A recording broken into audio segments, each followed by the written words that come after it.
Caméra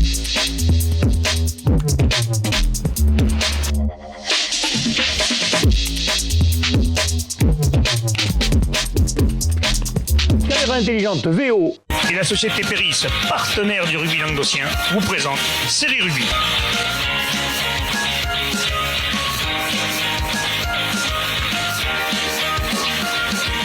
Bonjour à tous et bienvenue sur Série Rugby, notre émission consacrée au rugby languedocien de la régionale à la fédérale.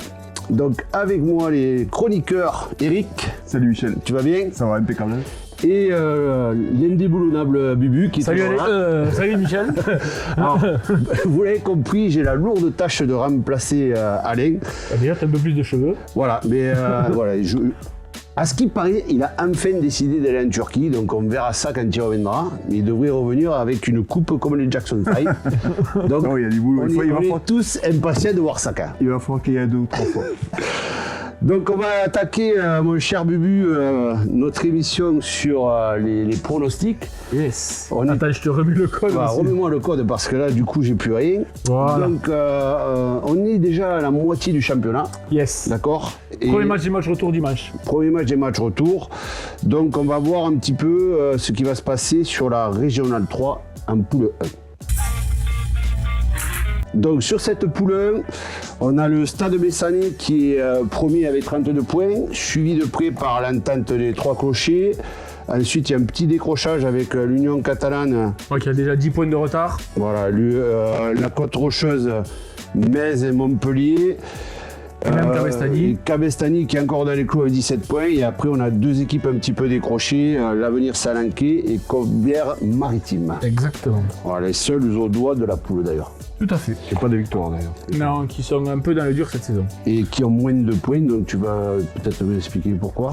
Parce qu'ils ont fait un forfait. Ils ont fait un forfait. Ils n'avaient pas D'accord. encore gagné le match. Bon, il y a des saisons comme ça qui sont toujours un peu difficiles, mais souvent ça forge pour le reste des saisons à venir. Alors, premier match à pronostiquer, c'est Cabestany qui va recevoir l'Union Catalane. Là, on est sur un derby catalan. Ouais. L'Union Catalane, il y a 15 jours, qui s'est incliné à la maison face aux Trois Clochers, si je ne dis pas de bêtises. C'est le match qu'Alain et Renaud étaient allés déguster la paella, couvrir, pardon. Et je pense qu'ils auront à cœur de se reprendre face à Cabestany.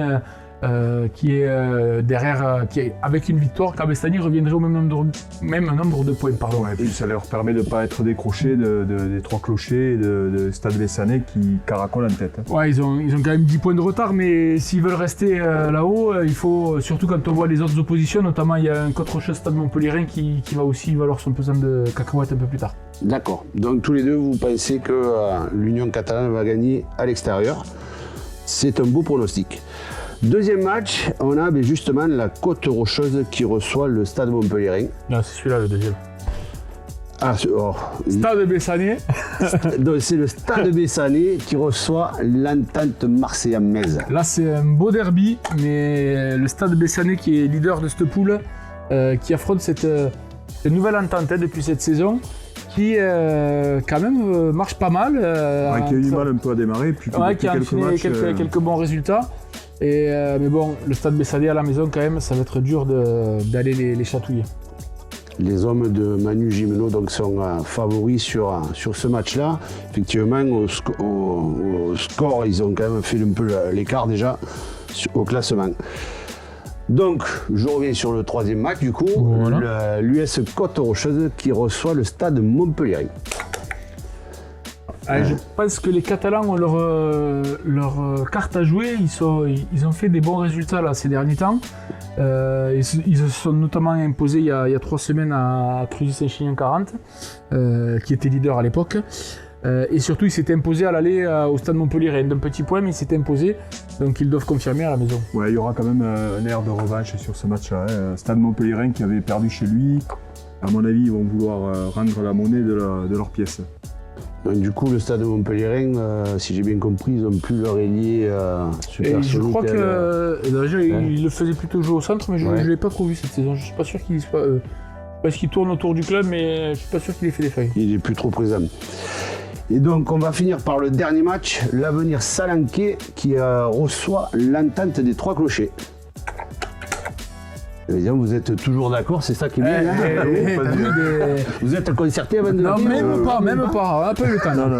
Non, mais l'Entente des Trois Clochers qui avait passé presque 60 pions à l'Avenir Salanquet en ouverture du championnat, qui est au coude à coude avec Bessan.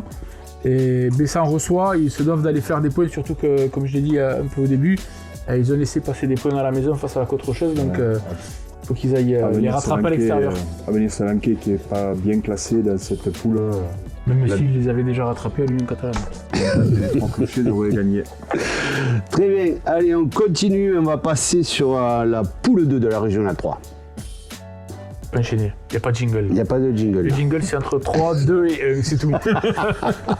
Je pensais qu'on avait plus de moyens que ça, moi. Ouais. Alors, On a tout donné à Alain. dans Son cette- voyage. Il est parti avec en voyage. Non, mais vous allez être impressionné quand vous allez le voir avec cette coupe de cheveux. Jackson 5. Ouais, il Rosé, ne en pourra plus mettre la casquette. Alors dans cette poule 2, on a Villeneuve-les-Maguelones qui est en tête avec 31 points et qui s'est imposé 50-8 au stade Montfauconnet. C'est ça. Ouais, match en C'était un retard. match en retard de la 5e ou 7e journée, je sais plus. Il y en a eu 2 matchs en retard, c'était la 5e, là c'était la 7e. Et donc là, les joueurs de Villeneuve-les-Maguelones qui se sont déposés face à une équipe vaillante de Montfaucon, mais qui n'était que 18 sur la feuille. Pour Villeneuve-les-Maguelones, il y a eu un petit événement avec le pilier capitaine Alexis Zégrard qui n'a pas pu participer à la rencontre parce que sa femme a accouché, donc bienvenue à sa fille Il y a des priorités dans la vie. Zélie. Et donc ils se sont imposés 7 essais à 1. Il y avait 29-3 déjà à la mi-temps avec des essais un doublé de Salmeron, Ouais, Kibillier, Store. Godilière et Nod aussi qui ont fait un Qui doublé. a fait un doublé, ouais. Et côté Montfauconnet, c'est Semelaigne qui va sauver l'honneur à l'heure de jeu à peu près. Très bien. Donc cette équipe de Villeneuve-les-Maguelones qui a fait quand même Invaincu. un peu l'écart hein, avec 31 points. Et son dauphin, Frontignan Saint-Jean-de-Védas, à 24 points. Il y a un petit match là d'avance. Voilà. Déjà, ouais. Suivi de près par Van Dargue Mogio à 21 points. Et ensuite, on a l'entente Petite Camargue à C'est 19. Huchot et Vauvert. Huchot et Vauvert, Ils se sont d'accord. regroupés cette année. Toi qui es... Huchot, si je ne m'abuse, c'est l'équipe qui était en finale l'année dernière. Tout à fait, de promotion. On avait commenté la finale. Exactement. Voilà. Tu vois que On était ensemble. Je perds pas trop la mémoire Ouais. malgré mon vieillage. Ensuite, en 5e position, on a Jacou qui a 14 points. Et ensuite, on a Saint-Quentin-la-Poterie, le Stade Montfauconnet et la Grande Motte qui sont quand même un petit peu décrochés dans cette poule-là. Donc, le premier match de cette poule 2, ça va être le Stade Montfauconnet qui Allez. reçoit Saint-Quentin-la-Poterie. Allez, on va faire un petit duel. Et on va Voilà, avoir parce que- notre premier duel. un duel sur un match de mal classé. C'est un match mal classé, mais justement, on ne sait pas trop qui va pouvoir gagner ce match. Donc là, quand c'est le duel, on fait comment là? Je laisse la... Normalement, c'est moi en premier. C'est Enfin, toi- c'est l'équipe c'est toi. qui reçoit. C'est toi qui reçois, donc c'est toi en premier. Ouais, Allez, général- donc Bubu, on t'écoute, tu as 30 secondes. Tu as 2 minutes 45. Non, 30 secondes, ça suffira. Allez, c'est parti.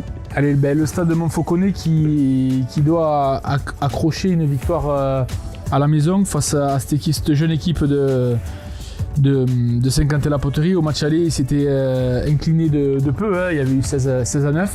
Là, ils reçoivent, ils viennent de faire un match avec un effectif un peu incomplet, mais là, c'est une équipe surtout qui est à leur portée, ils sont juste 3 points devant.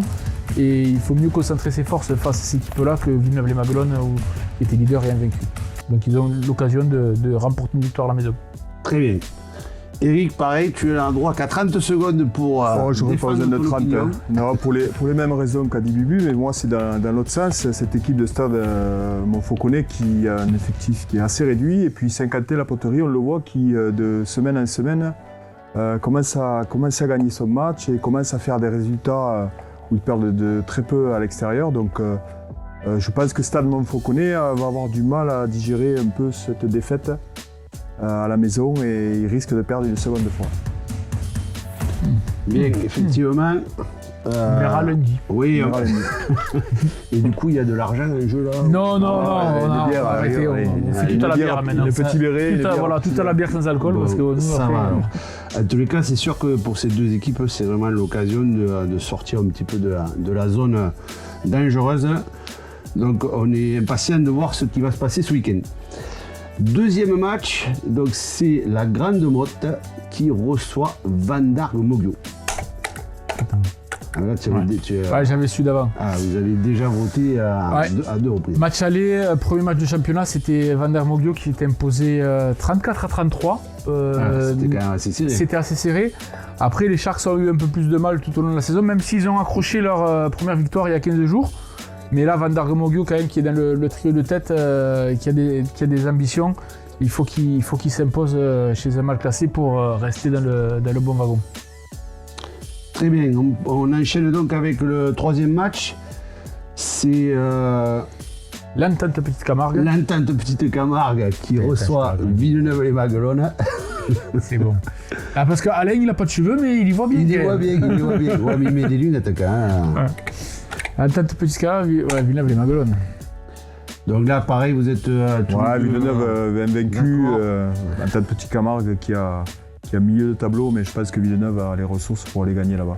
Bon, ce sera un match accroché parce que l'Entente Petite Camargue, c'est jamais simple d'y aller. Ouais. Mais Villeneuve-les-Maguelones, ils ont depuis le début de saison montré qu'ils avaient des ressources. C'est quand même un match à gagner à l'extérieur. Vous n'avez pas peur de pronostiquer les matchs à l'extérieur? J'ai remarqué quand même. C'est bien. On a changé, David. Surtout moi. Je vois ça. Et donc... il y a deux exemples. Parce que pour ceux qui ne savent pas, Michel est immigré. Oui. Il est maintenant du côté de Provence, donc il ne connaît pas trop nos poules. Et nous, on a des poules où on arrive à avoir deux exemples. Ouais. C'est pas mal, ça, je trouve. C'est sympa, non? Donc du coup, c'est Frontignan-Védas et Jacou qui ne vont pas jouer ce week-end. Voilà. Eh bien, écoute, ma foi, pourquoi pas. Il n'y a plus rien qui répond. On va faire comme ça. Allez, on passe à la poule 4. Merci de ton aide. Allez, donc on enchaîne régional 3 poules 4. Donc là, dans cette poule 4, c'est Toche-Corbière qui est devant. Mais là, l'écart est moins conséquent. Là, c'est très serré cette poule. C'est plus serré derrière avec le bassin Minervois qui est à 25. Valespire, l'Entente du Valespire qui est à 24 points. Pyrénées-Qatar qui est à 23 points. Donc voilà, 4 équipes qui se tiennent. Pyrénées-Qatar pour toi qui est Plateau de Sceaux et Kercorbe. D'accord. Ok. Ensemble, depuis 2 ans. D'accord. Et ensuite, là, il y a un petit décrochage à partir du 5e avec Cerdagne-Cap-Cyr qui a 14 points et l'Olympique Minervois à 11. Et on finit avec Villeneuve-la-Comtale qui a 8 points et le Foyer Laïque Auvergne qui, lui, a un tout petit point. Voilà. Donc on attaque par ce premier match, c'est Cerdagne-Cap-Cyr qui reçoit le bassin sud Minervois. C'est un peu difficile à pronostiquer ça parce que je serais tenté de dire les montagnards, mais les stations les ont rouvert. Donc ça risque un peu tu me la lèves de la bouche. Ouais. Non mais c'est surtout qu'en plus cette saison ils ont un effectif un peu moins conséquent que la saison dernière. Ils ont eu un peu de mal à prendre leur envol, même si là ils enchaînent 2 ou 3 bons résultats. Mais le bassin sud Minervois se doit de faire quelque chose vu qu'en plus Toche-Corbière reçoit et Ers Pyrénées-Qatar va chez le dernier. S'ils veulent rester dans le trio de tête, il faut absolument, ça passe par une victoire. Alors je pense que ça devra se jouer peut-être à Matemal s'il n'y a pas de fortes chutes de neige ou à Océja, je sais pas. C'est une poule où il y a 2 championnats, hein. Il y a les 4 premiers et les 4 derniers. Hein. C'est exactement ça. Alors si je me souviens bien, le bassin sud Minervois, on disait toujours c'est une équipe jeune qui envoie du jeu. On dit toujours ça. Ouais. Et ils commencent à avoir de l'expérience depuis que l'émission existe. Hein, je pense les jeunes sont devenus vieux, mais il y en a des nouveaux jeunes. Il y a des nouveaux jeunes qui sont Voilà, c'est ça. Allez. Donc on passe au deuxième match et c'est Toche-Corbière qui va recevoir l'Olympique Minervois. Ouais, Toche premier qui reçoit un mal classé, à mon avis. Difficile d'aller s'imposer au stade Molvo là-bas, donc les sangliers des Corbières devraient rester maîtres à la maison. Ok, on enchaîne donc sur le troisième match qui est le Foyer Laïque Auvergnat qui reçoit Pyrénées-Qatar, pardon.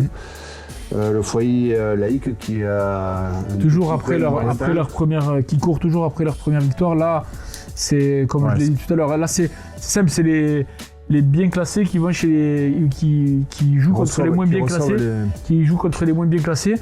Et malheur à ceux qui vont perdre parce que ça va faire des trous au classement. C'est ce que j'allais dire.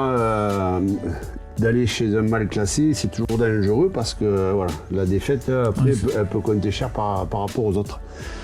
Donc là aussi, Bubu, si je comprends bien, nous avons deux examens qui seront donc Villeneuve-la-Comtale et l'entente du Val-Espire. Exactement. Et maintenant, on va faire la Régionale 2, Petit Béret. Parti donc pour cette Régionale 2, Petit Béret. Et on va commencer par la poule 1. Donc dans cette poule 1, on a Piège-Lauragais qui est en premier, en position de premier, 29 points. Là aussi, c'est serré, ça suit avec Murville-Tézan qui est juste un point derrière. Ben, c'était le dernier match des phases allées et PLM s'est imposé en face à Murville. D'accord. À PLM. Ensuite, on a Alaric qui a 5 points et l'entente Cabardès qui est aussi dans les clous. Et ensuite, pareil, au niveau du 5e, ça commence à décrocher un petit peu avec Limoux qui a 19 points. Qui est promu. Le Pays d'Olme a 17. Ossillon Mazamet 15. Donc eux, ils peuvent encore exister si la deuxième partie de championnat, ils arrivent à faire quelques résultats. Et on finit avec Mirepoix qui est avant-dernier avec 8 points. Et Toré RC. Sempos, oui. Qui est promu aussi. Qui est promu aussi, pardon. Et qui est un petit peu en difficulté avec seulement 6 points. On commence donc par le premier match pour ce pronostic. Mirepoix contre le Rugby Entente Cabardès.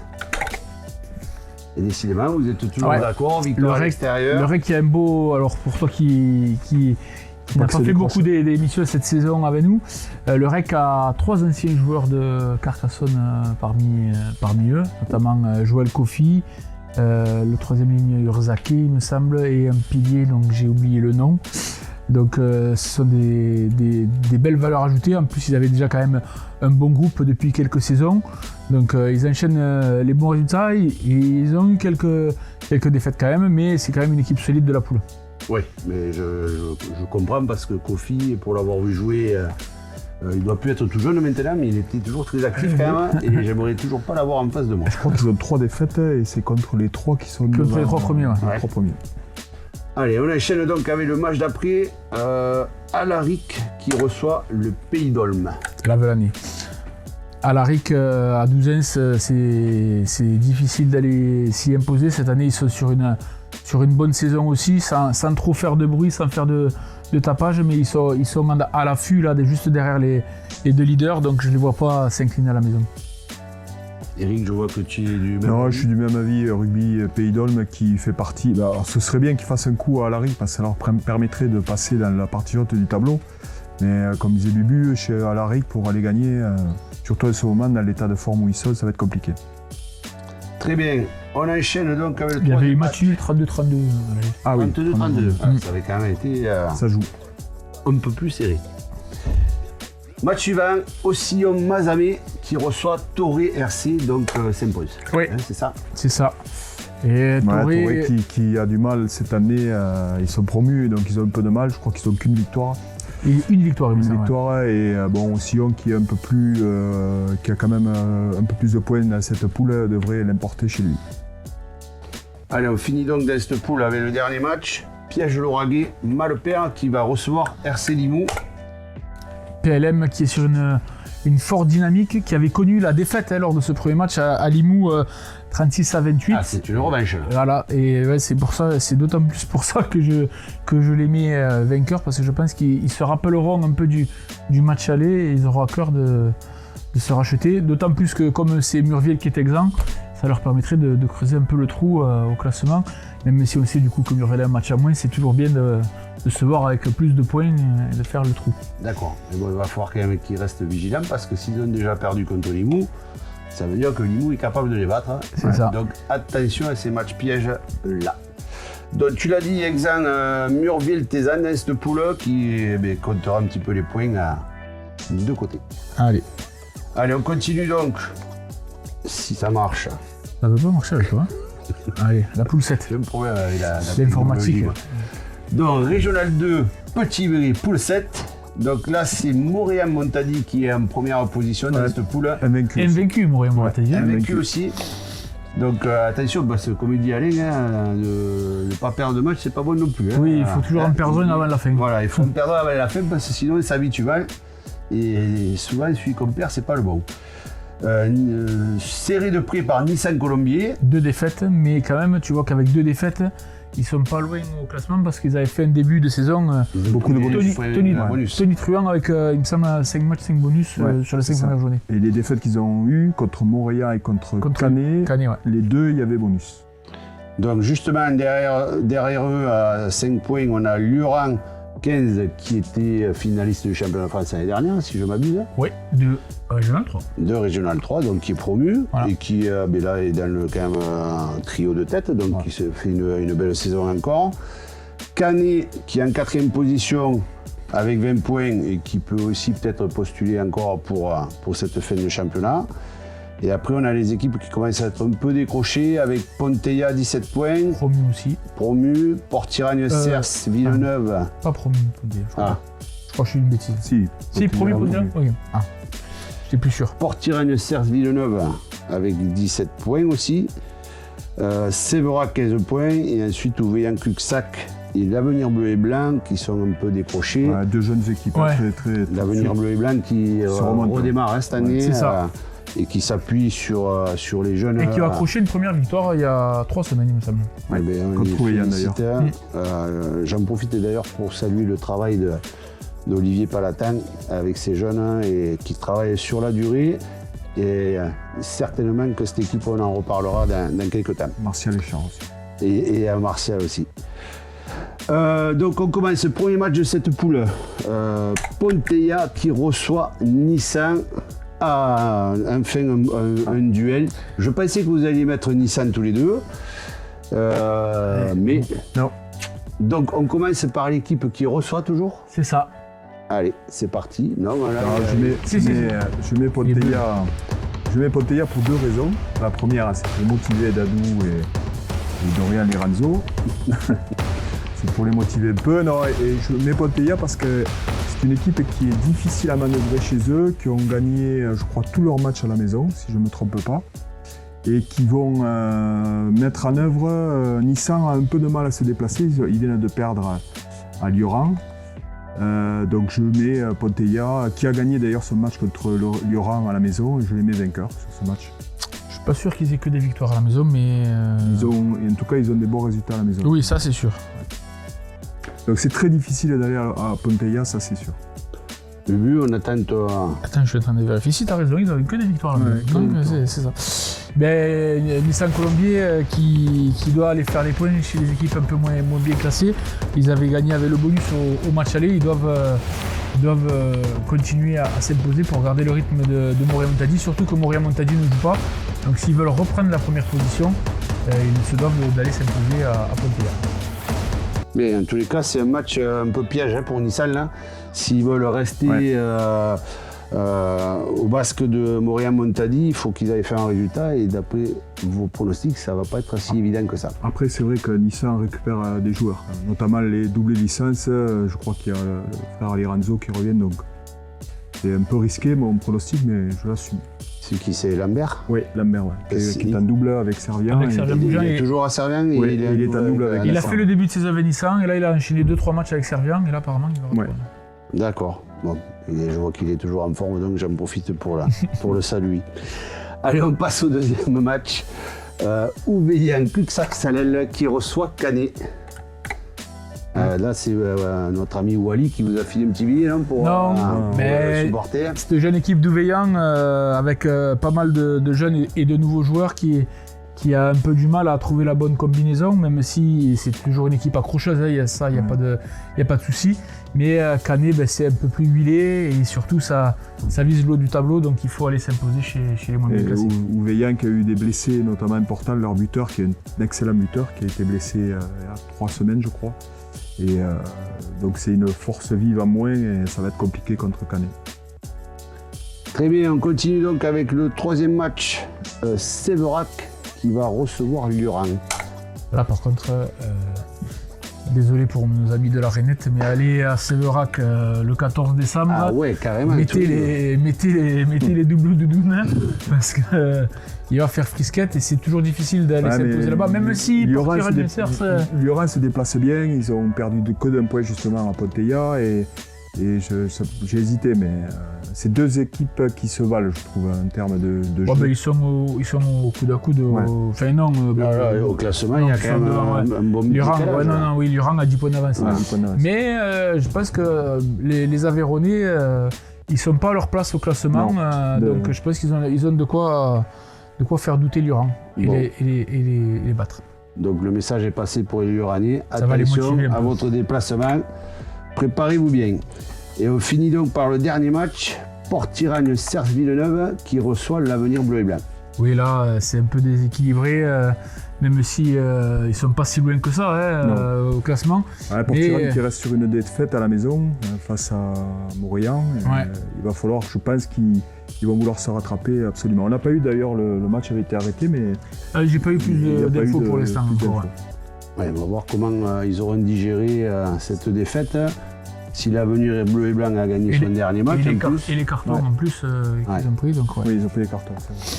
Donc vous n'êtes pas au courant de tout ça, attention. Si, ils ont pris des cartons, mais normalement ils devraient s'imposer. Allez, donc on avait Exang, c'était Mauriam-Montagny, on est d'accord.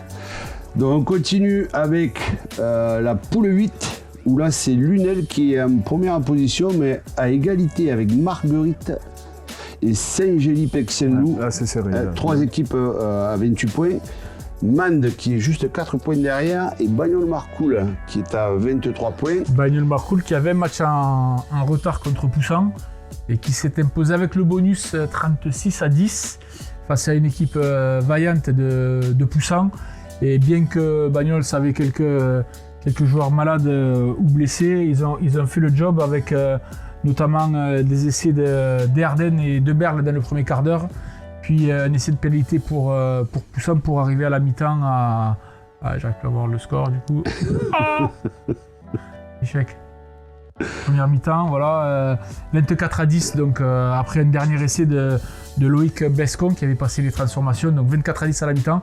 Et en deuxième période, il n'y a que Fogel Gesang. Ouais, pas facile à... Puisque je suis pas en face en plus. C'est le piège. Alors, attends, je te tourne un peu. Bon. Est-ce que tu vois mieux qui va marquer un essai. Puis il n'y aura plus grand chose à se mettre sous la dent. Un match un peu terne. Mais ils vont réussir à inscrire un 5e essai par leur pilier Jouve à 10 minutes de la fin. Et on en restera à 36-10. Alors du coup, grâce à cette victoire, ils accrochent là. Marcoul revient et peut prétendre rentrer dans le carré de tête. Ouais. Et même Beaulieu, avec 21 points, n'est pas encore décroché. Et Beaulieu qui avait fait un très bon début de saison et qui a eu quelques blessés, notamment Charles Touroud qui s'est fait tibia péroné, je crois, et cheville ou quelque chose, enfin un truc à l'entraînement bêtement. Et ils marquent un peu, ils accusent un peu le coup là, mais bon, attention, il y a la deuxième partie du championnat à négocier. Alors sur la fin de la poule là, c'est un peu plus dur pour Poussin avec 9 petits points.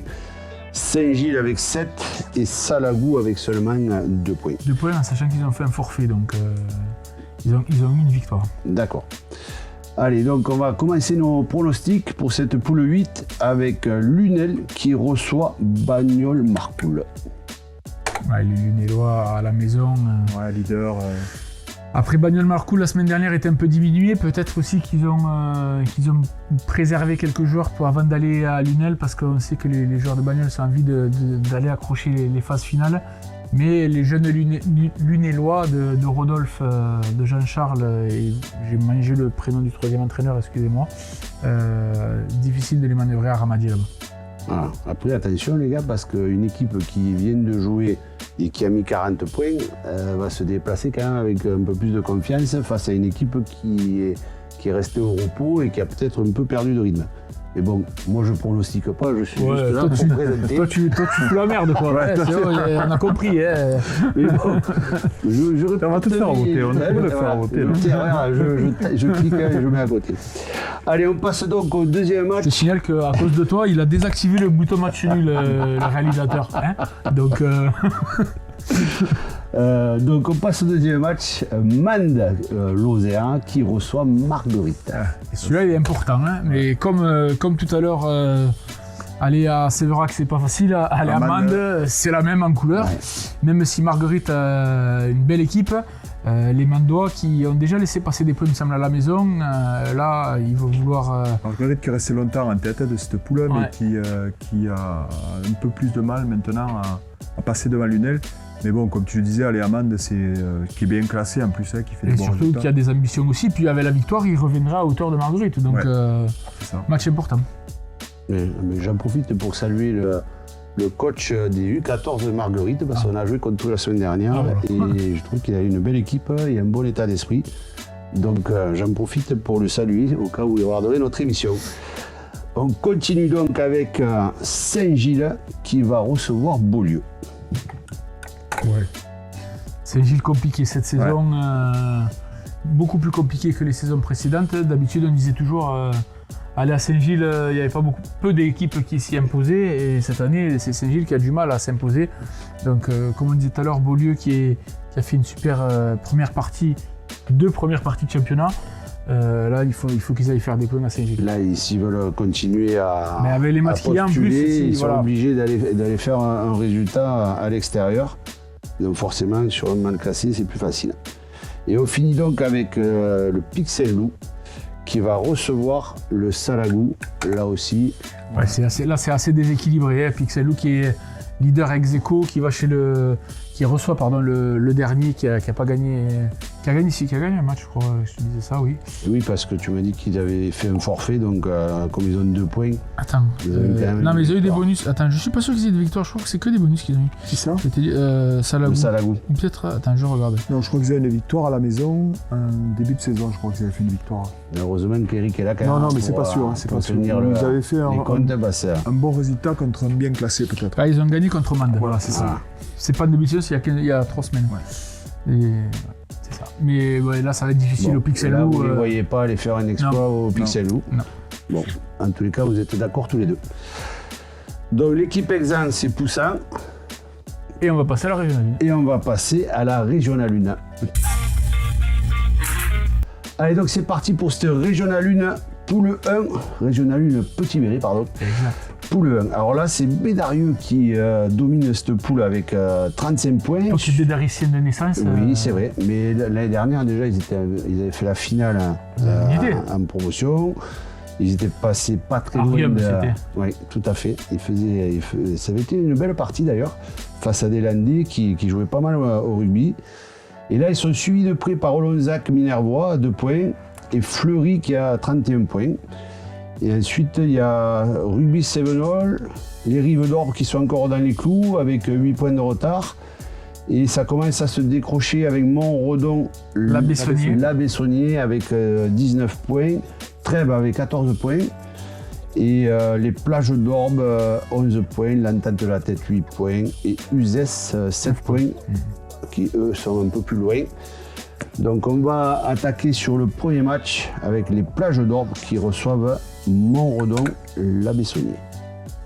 C'était imposé là-bas, les plages, il me semble. Il n'y a pas le choix, et s'ils veulent un peu recoller, ça va être compliqué, mais s'ils veulent un peu recoller vers le haut du tableau, il faut absolument gagner ces matchs-là à la maison. Ouais, c'était imposé 12-6 au match aller. C'est un peu étonnant non, de voir cette équipe des Plages d'Orbe.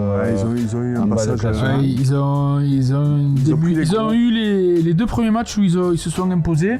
Et après, ils sont un peu rentrés dans le rang et ils ont eu du mal même jusqu'au... En plus, avec ce match arrêté face à Olonzac. C'est moyen face à Olonzac. Et le match arrêté avec défaite pour les deux clubs. Défaite pour les deux clubs. D'accord. Bon, mais malgré tout, Olonzac est quand même deuxième au classement. Sinon, il serait premier. Allez, on enchaîne donc avec Bédarieux qui va recevoir Uzès. Ah, le premier contre le dernier. Oui, le premier contre le dernier à René Char. Là, pour vous, il n'y a pas de suspense. Ouais. Les Bédariciennes devraient s'imposer à la maison. On continue donc avec Fleury-Salles-Coursan qui se déplace au Rive d'Orbe. Ah, là peut-être. Ouais, là il y a un beau match, mais les Rives. Les Héroltais quand même. Ils jouent à Cessenon. Ouais, ils jouent à Cessenon. Je n'ai pas posé la question, mais Ils jouent à Cessenon un et paramètre important. c'est un paramètre important parce que comme tu disais, quand c'est à Cessenon, c'est difficile, c'est un stade particulier pour eux et ils sont difficilement détrônables. À Fleury, ils avaient fait 16-10 en ouverture de championnat et perdu. Là, il y a 15 jours, ils ont fait tomber le leader invaincu au Lonzac. Donc, je pense que les Rives, qui ont rentré quelques joueurs qui leur manquaient depuis le début de saison, ont de quoi embêter Fleury-Salles-Coursan, qui est au demeurant une très très belle équipe aussi. Oui, parce que si je m'abuse, en début de saison, ils faisaient quand même partie des favoris de ce poule. Ils ont fait une très bonne première phase. Bon. Allez, déplacement compliqué donc pour Fleury au Rive d'Orbe. On enchaîne avec le Rugby Cévenol qui va recevoir Olonzac Minervois. Moi je dis les Alésiens à la maison qui... Attends, vas-y, j'attends qu'il y ait mon chrono, parce que sinon je vais te dire tous les trucs et après j'aurai plus rien à dire. On va partir sur les chronos. Attention parce que là c'est quand même un match à mon avis très très indécis, donc ça, je suis content qu'il y ait un petit duel là-dessus. Merci. Donc on commence avec qui là? Avec moi, Cévenol. C'est avec toi, oui, tout à l'heure tu m'as dit avec toi mais tu étais de l'autre côté, donc j'ai pas tout compris. Et oui, parce que c'est celui qui a pronostiqué l'équipe qui reçoit. D'accord. Bon. Tout à l'heure c'est lui qui avait fait l'équipe à la maison, c'est pour ça qu'on a inversé. Bon, mais je vais comprendre après. Ouais, c'est vrai, c'est... Laisse-toi guider. Allez, donc c'est parti. Bubu, tu as 2h30 pour nous valider pourquoi tu veux que Cévenol... Les Cévenol qui sont à la chasse de ce trio de tête, ils sont à 3 points derrière Fleury, à 5 points derrière Olonzac. Au match aller, ils s'étaient inclinés à Olonzac avec le bonus défensif. Eux qui ont des ambitions, hein, ils l'ont dit, ils arrivent de Fédéral 3, ils veulent y retourner le plus rapidement possible. On les a vus à Maroussan d'ailleurs, face au Rive d'Orbe. Ils se sont imposés au Rive d'Orbe. C'était pas fini. Et les Cévenol ont de quoi faire pour aller enquiquiner cette belle équipe de Lonzac, bien sûr, qui est équipée, hein, mais qui a connu sa première défaite il y a 15 jours. En plus de ce fameux match arrêté qui a un peu mis un petit coup d'arrêt dans leur dynamique. Parce que depuis le début de la saison, ils mettaient quasiment 40 pions à tout le monde. Et là, on sent un petit coup d'arrêt donc au Cévenol d'en profiter. Très bien. Donc tu remarqueras, Eric, il n'a pas de chrono, Bubu. Hein. Tu as dit 2h30. Ouais, 2h30. Ça, c'est le privilège de quand tu es là depuis longtemps. Voilà. Donc toi, tu vas avoir 30 secondes, 10 plus ni moins. Donc vas-y, Eric, c'est à toi, on t'écoute. Non, c'est vrai que j'aurais pu dire Cévenol. C'est un problème, mais Olonzac, qui est quand même une des grosses équipes de cette poule, qui est allé perdre au Rive d'Orbe, à mon avis, pour rester collé à Bédarieux, qui reçoit le dernier, il va falloir qu'ils mettent tout ce qu'ils ont pour aller gagner là-bas. Et effectivement, ça va être très très compliqué, parce que Cévenol fait une belle saison et une belle équipe à la maison. Bien, mais écoute, en tous les cas, moi, Cévenol, je les connais un petit peu parce qu'on les avait dans la poule en Fédéral 3 l'année dernière. Et c'est une équipe qui m'avait vraiment fait bonne impression parce qu'elle est assez complète, elle fait du jeu. Je pense qu'ils ont dû garder pratiquement le même effectif que l'année dernière. Donc je pense qu'il faudra compter avec eux cette année dans cette poule-là. On enchaîne donc sur le dernier match. Le dernier match, c'est donc Trèbes qui va recevoir l'Entente de la Tête. Alors, un relégué de Fédéral 3 qui reçoit un promu. En ouverture de championnat, ce sont les Catalans qui s'étaient imposés à la maison, un peu à la surprise générale. Mais les Trébéens qui se sont relancés un peu la semaine dernière, il me semble qu'ils ont eu le retour de leur joueur phare, hein, Vava Etulagi, qui était blessé depuis un petit moment. Donc je pense qu'à la maison, au stade de l'Aiguille, ça va être difficile pour cette jeune équipe de l'Entente de la Tête. Si elle n'est pas au complet, ça sera difficile de bouger les Trébéens. Ouais, Trèbes qui a fait un début de championnat compliqué avec 3 ou 4 défaites d'affilée, je crois. Et qui là, on sent qu'ils sont en train de revenir dans cette poule. Oui, parce que effectivement, ils descendent quand même de Fédéral 3. Mais bon, des fois, on a l'impression que ça va être plus facile, mais c'est pas toujours le cas, malheureusement. Donc voilà, donc Bubu, je pense que... On a fait le tour. On a fait le tour, ça y est, on a fait... On a pris notre temps, on a bien visité tous les recoins. Hein, D'habitude, ça va plus vite. Hein. Ouais, mais c'est pas grave, on est bien. Hein. Alors, mais écoute, désolé. Moi, tu sais, la vitesse, ça n'a jamais été mon point fort. Et puis, j'aime bien faire les choses comme il faut. Là. Mais du coup, ça m'a permis de me remettre dans le bain. Là, et je suis content de voir que Bédareux est premier, entre parenthèses. Ça, c'est juste mon côté chauvin qui le fait dire. Voilà, en tous les cas, merci à tous d'avoir suivi cette émission et on se retrouve pour la semaine prochaine, pour les prochaines éditions. Transpirable sur tous les terrains.